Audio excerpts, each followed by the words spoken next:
This is part 2 of our training video. It's going to include how we can care for our children's physical needs. So the first thing is for choking, okay?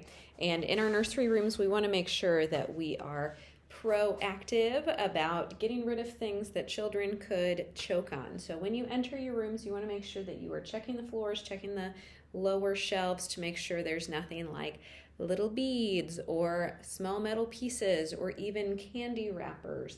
Anyway, it's just things that children could choke on or even like stick up their nose or in their ears. Actually, a couple of weeks ago, we had a child wad up a little candy wrapper and he was doing magic tricks and he happened to wedge it all the way in his ear. The volunteers actually did not see this, but his mom did when she picked him up and she was very concerned. But thankfully, due to Colby's quick thinking, he pulled the tweezers out of the first aid kit and was able to extract the candy wrapper from the child's inner ear.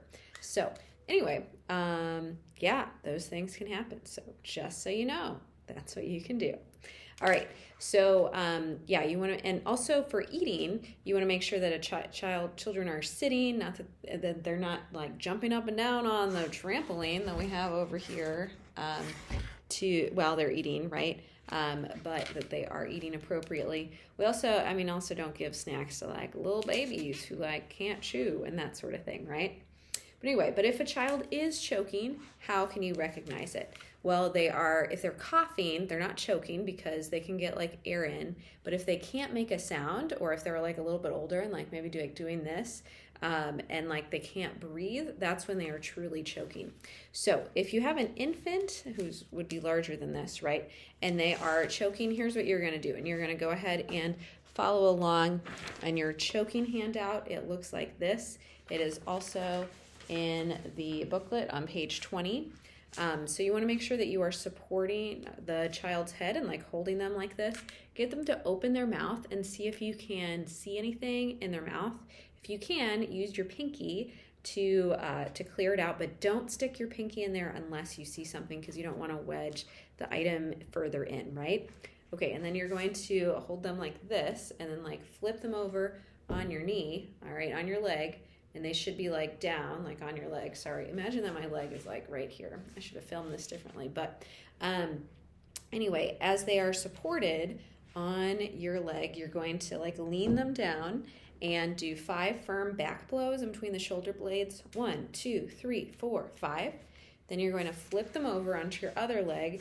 You're going to find their nipple line and then like do this like right below their nipple line and then do 5 fast chest compressions. 1, 2, 3, 4, 5. Then you're going to open their mouth again. Look for if you see any items in there like that they were choking on. And if you can see it, then scoop it out with your pinky. But again, only stick your pinky in there if you see something, okay?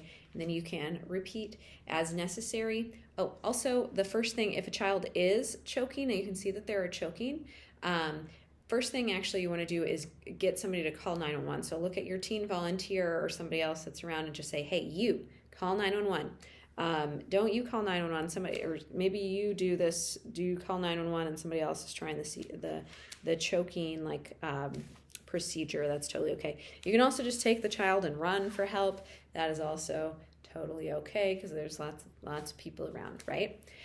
If you have a child who is not an infant, so 1-year-old or older, then you are going to follow the back of the choking handout. And this is more like the CPR for adults. And I probably should have had somebody here to like demonstrate it. I did it in the real training, but that's okay. So you want to make sure that you like that you get on the child's level. So you are going to get behind them. You're going to lean them over your leg like you can see here. And then the procedure is like this, very similar. So you do 5 firm back blows in between their shoulder. 1, 2, 3, 4, 5. And then you're going to get behind them, find their belly button, make a fist with your hands, go right above the belly button, and you're going to do the Heimlich, okay? So 5 upward and back thrusts. So 1, 2, 3, 4, 5 behind them. And yeah, and then just repeat as necessary. And yeah, so hopefully Hopefully that will work. But again, 911's your friend. Get somebody to help you. If you can grab the Sunday team leader. There's also some people who are like actually trained in CPR who will be around. So feel free to ask for help. If the children have any sicknesses, you want to make sure that they don't stay in the nursery to start another pandemic, right? So we've got a thermometer in the first aid kit by the safety desk. So if a child looks sick, you can take their temperature. You want to call their parents if they have a temperature. And if there's anything like vomiting or lice, you want to make sure that you get them out of there. If a child's like coughing a lot, we have some like children's masks around, like maybe we can have them wear the mask or something like that. But definitely do take their temperature because we do not want a bunch of kids to get infected with illnesses in the nursery. If there is an injury, if it's something a little minor thing like a little cut or scrape or bang, there is the first aid kit at the safety desk, and you can patch up the child, take them to the bathroom, wash off their their scrape or whatever. But if it is a bigger deal, or if the child won't calm down after you clean them up, or if the child injures somebody else, then you want to make sure that you call the parent. But if there was an injury to somebody else, or if it was like a bigger injury to the child, then you want to make sure that you open up the safety desk binder, which looks like this. Okay?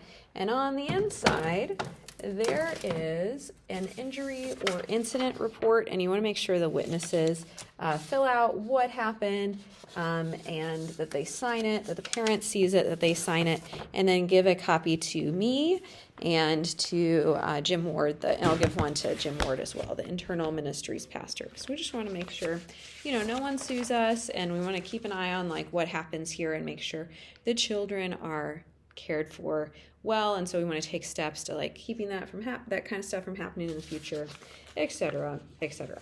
Okay, last part of this video is going to be the emergency procedures. So you should be looking at this red sheet.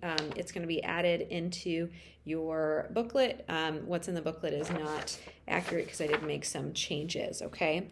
So if there is a fire, obviously you want to get your children out of here, okay? So take them to the door, make sure everybody's holding hands, okay? And then you're going to go out in the hallway, and then you see that door, that's where you're going to go out, right? Get your kids onto the grassy area that's in front of the building.